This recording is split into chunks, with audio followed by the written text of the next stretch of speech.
Hi, Shona. Welcome to the Wire Life podcast. Thank you so much for being here today. How are you? I'm good. Thanks for having me. How are you? I'm doing well. Thank you for asking. Waiting for the holidays. Yeah, I'm not quite ready. Still a lot of wrapping to do. So I wanted to find out first a little bit about you and your journey, how you got started in the real estate industry. Yeah, I'll try and give you like the nutshell version. So I guess the short story is I'm from California, where, as we all know, real estate is very expensive. So I never really thought I would own a house. I'm from California originally. I had some good friends that moved. I'm in Portland, Oregon. I moved to Portland back in 2005. They were going through the process of buying a house. I was newly single, was kind of footloose and fancy free, and I decided to, hey, I should buy a house. My parents always told me like, hey, instead of a fancy wedding, we'll give you money for a down payment. So I put an offer in on a house. I kind of got the house bug. I had my own design studio at the time, so I could transition with my clients. I was lucky in that sense. I was doing remote work kind of before it was as popular. And at the time, I was a house hacked at the time. That was called having a roommate, but now it's house hacking, which is the new term. But so I made the mortgage work like that. And then after a year of having that house, like I somehow went to the bank and realized that my house had gone up like $40,000 in a year. And I was like, what? How did that happen? That's some serious appreciation. So I kind of got the bug. I wish I'd done more research, but I knew enough to know like, hey, there's something here. And being from California, I've heard stories about the Bay Area just being very affordable back in the 70s. Not so much anymore. So I think hearing that, I kind of always had a bit of a bug. So I convinced a family member to buy a duplex in the neighborhood, which was interesting. It was a little windy, but we did that. And that was my first kind of investment property that I've been self-managing ever since then. And it was like in an up and coming neighborhood. But yeah, that was like my first investment property. And I just I learned how to manage properties. I also grew up with a family in business. So it's kind of in my blood, I guess, a little bit, running STRs and whatnot. So that's kind of and from there, I just acquired properties. Me and my husband very traditionally 20% down. We also really leveraged our home equity, which I encourage people to do because, I wouldn't use it for much other than that, but we bought houses have bought multiple houses with one house. We're in a very highly appreciating market, fortunately. So that's the nutshell version. So now what challenge because real estate has many challenges and each strategy has their own thing and their own hoops to jump and things like that.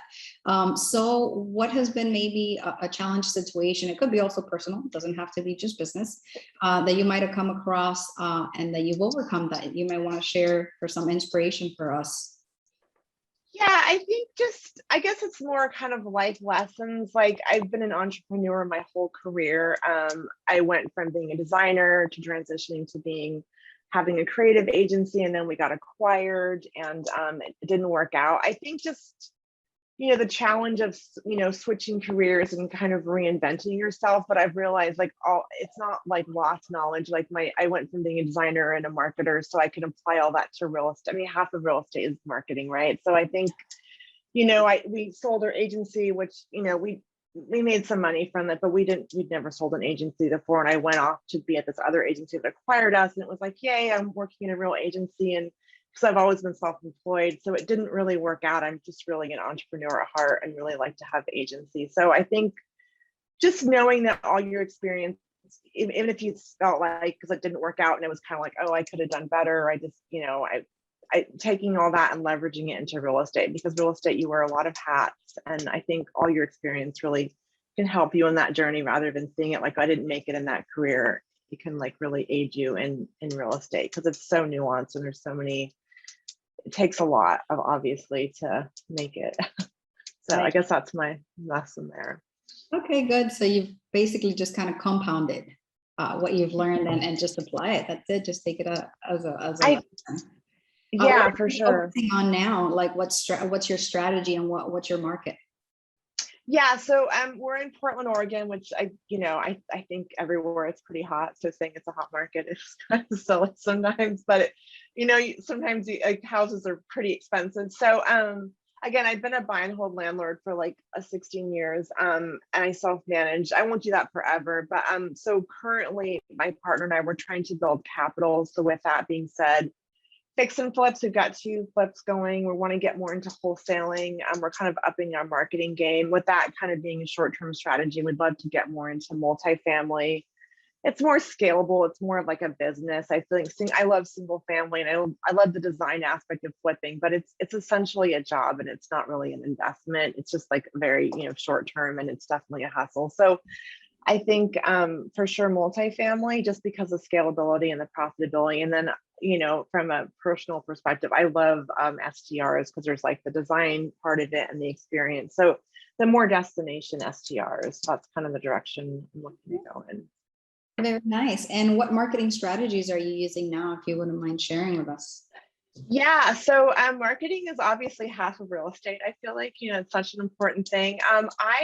My background is in marketing, and I've always been a fan of value-driven marketing, kind of what this podcast is. You're adding value, you're getting yourself out there. So it's inbound marketing is kind of my flavor of choice. So I have a Carrot website. I put out a lot of blog posts, a lot of content. The idea is that you're when someone's searching online, they're, sell my house fast, you're coming up with all this like content that's relevant and how you can help them and how it's a win-win versus, outbound marketing is like SMS, RVM, bandit signs. Hey, sell your house fast. You really want to sell your house. I know you want to sell your house. Like, how can you sell your house? It's just very kind of, and you need a mix, right? Or postcards. So, it's a longer term strategy inbound, but we're also just hired a marketing agency to really focus on digital marketing. So I feel like people that are searching online are pretty motivated versus outbound. You're kind of, and it does work. It's very effective. It just doesn't really feel right for me. So I'm really focused on inbound marketing and digital marketing as a strategy.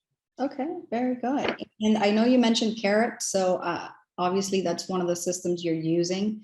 What else are you using that you could kind of share with us that has worked for you?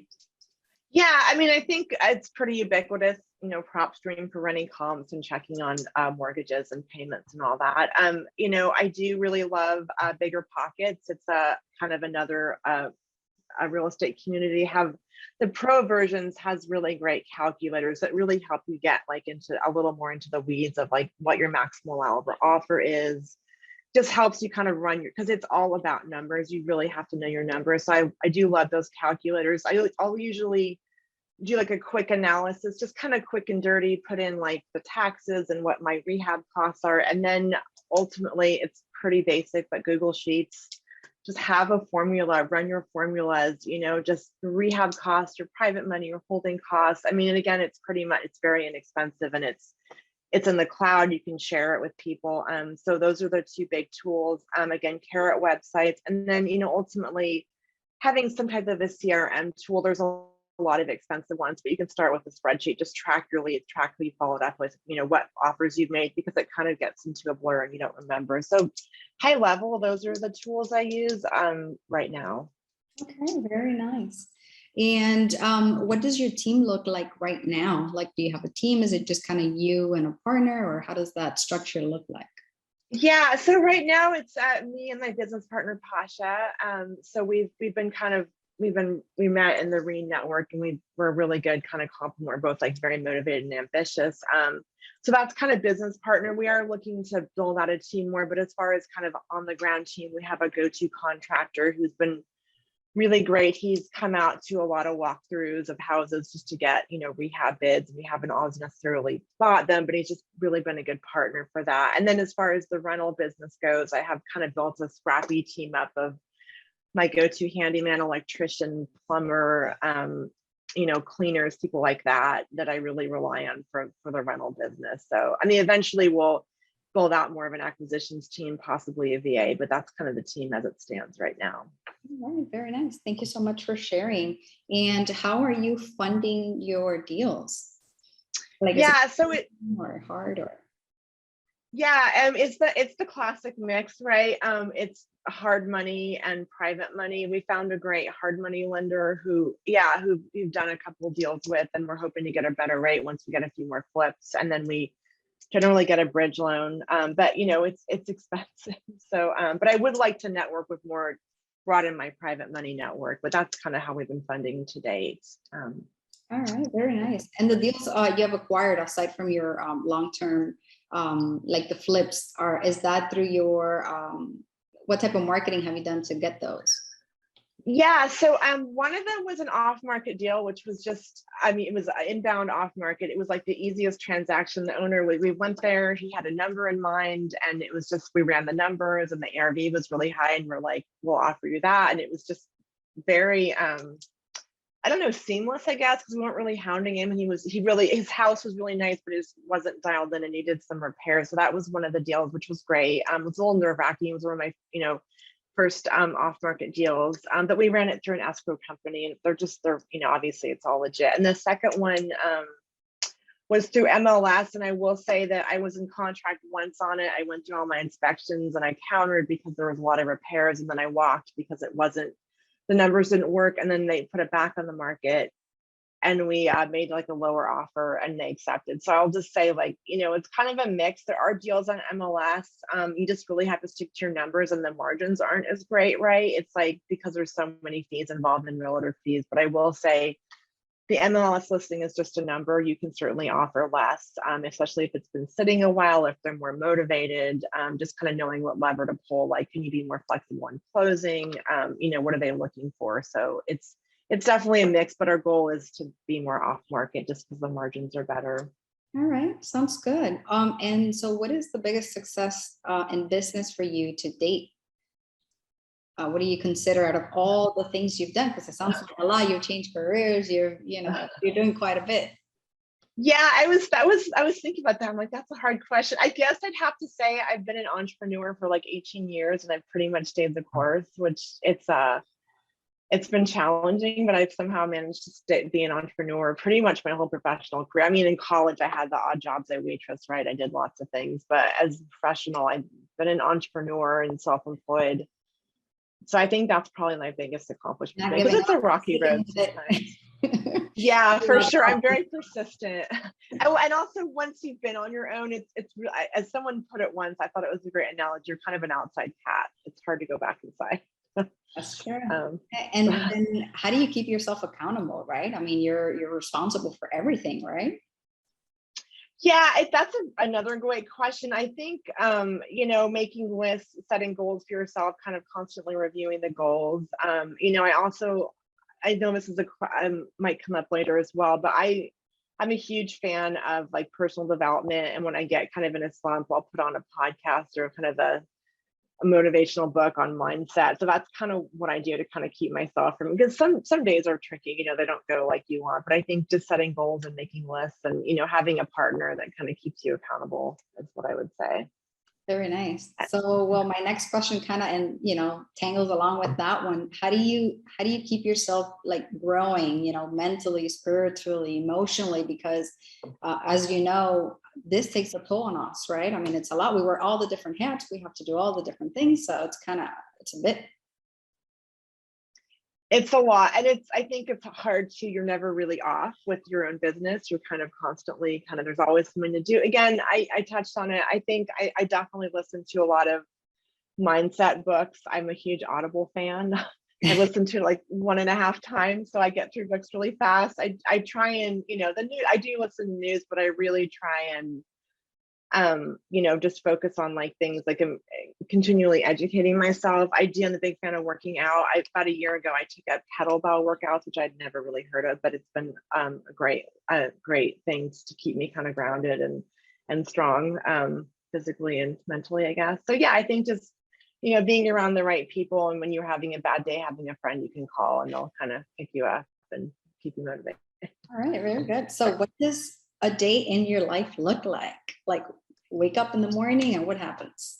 Yeah, again, like I touched on, because I've got young kids, there's a gym in my neighborhood they have a kettlebell class at 6 a.m. So about 3 or 4 days a week, I usually hit that, which it's hard. I'm not a morning person. I'd like to be.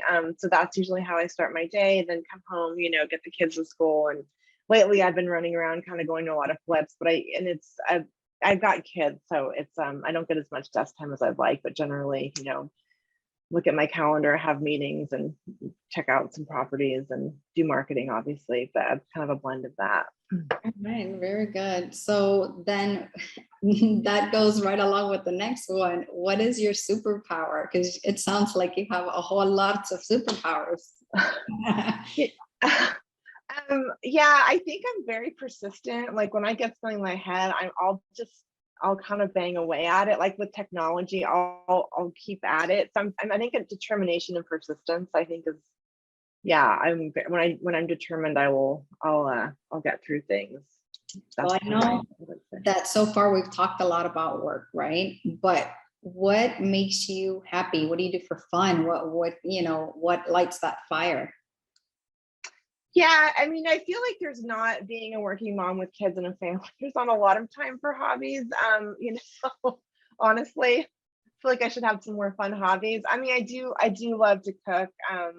I like to bake. I love kind of all things design related. I used to be a designer, like I mentioned. So, I kind of love kind of going shopping and looking at getting inspired by, shops and stuff. And I was a designer. So I think I do love to kind of create beautiful spaces in the STRs that I have. So yeah, it's not, I work out. I feel like I don't have a lot. I feel like I'm in a season of work right now, and there's just a lot to juggle. So there's not a lot of leisure time. I'm right there with you. And life is all about that, right? Different seasons. So we're just trying to find that balance. I think all of us, right? Especially COVID, everybody's trying to rearrange priorities and get back on track, right? Totally. And do you recommend any good reads, good book, something that might have inspire others here? Yeah, I mean, I'm a huge, I guess, I don't know if I listen to audiobooks because I can multitask. So I do love to read too, but generally business books, I have them on Audible. I mean, the classic is Rich Dad Poor Dad. Everyone says that one, it's not original, but it is a good classic, right? The Cash Flow Quadrant. There's some other books that are maybe not as well known, that they're just kind of on my list right now. The Only Woman in the Room is a great kind of compilation of very successful women investors. So I like that one. So it's kind of a mindset one. Homeless to Billionaire is one I like. And then I'm looking to get into multifamily. So the Multifamily Millionaire by Brian Turner is one of that I have on my list, kind of rotating right now. Very nice. Thank you for sharing that with us. So one last thing here, what challenge? We love to challenge. The idea is to challenge our audience, right, with something new on every episode, so that we can be inspired and lose that fear, go outside the box, do something, make a change, try to stick with it. And if it doesn't work out, then you try it again next week and next week, right? So is there anything that you would like to challenge the audience with for the next 2 weeks until the next episode comes on? Yeah, that's a great question. I think, and again, this isn't really original. I think it's just taking action, even if it's a small action. I think it's really easy to get like overwhelmed or analysis paralysis, just analyze a deal, just work that muscle, just any kind of action towards a goal, right? The other thing, I mean, my background's in marketing, and I think, just from a marketing perspective, as far as a challenge is doesn't come naturally to a lot of people, but being active on social and being yourself and being your own brand and not pretending to be, if you love, baking, then just talk about what you like and mix in, your real estate, but let people know what you're looking for and what your business is. And I think a lot of people don't, I used to be very, I didn't really share that I was into real estate because I thought, we're in affordable housing is an issue. And so I thought I would get judged, but now I'm just kind of all out. I came out of the closet, I feel like. So I think taking action and just being social and talking about what you're looking for and what your business is. And I think a lot of people are it's a kind of a little scary thing for them. So I think that would be my advice. Very nice. That's kind of actually what you just touched on. It's kind of what I'm doing, right? I love, providing inspiration that we all learn together, that we all grow together. It's a journey, right? Not necessarily the destination, but we have hurdles and we learn and we share info, especially women. I feel like it's nice to have that network and that support, and have something free, right? That we can, maybe people can hear it and be inspired by it, or put that, whatever they heard, into action, right? So I think it's nice that you touched on that. So can you let people know how they can follow you and get, and where they can find you? Yeah, my business name is Shona Buys Houses. And I'm on all the channels. I think Instagram is as most people, my favorite channel. So Shona Buys Houses. I'm on Instagram, Facebook. I have a website. I'm pretty easy to Google. But I love to connect. I love to share knowledge. Yeah, I love supporting people, and I'm happy if anyone has questions. I like to be a resource. So yeah, thanks for this opportunity. It's been really fun. Thank you so much. I love that we were able to do this today. Happy holidays. Be safe. You too. Thank Thank you. All right. Thanks. Bye.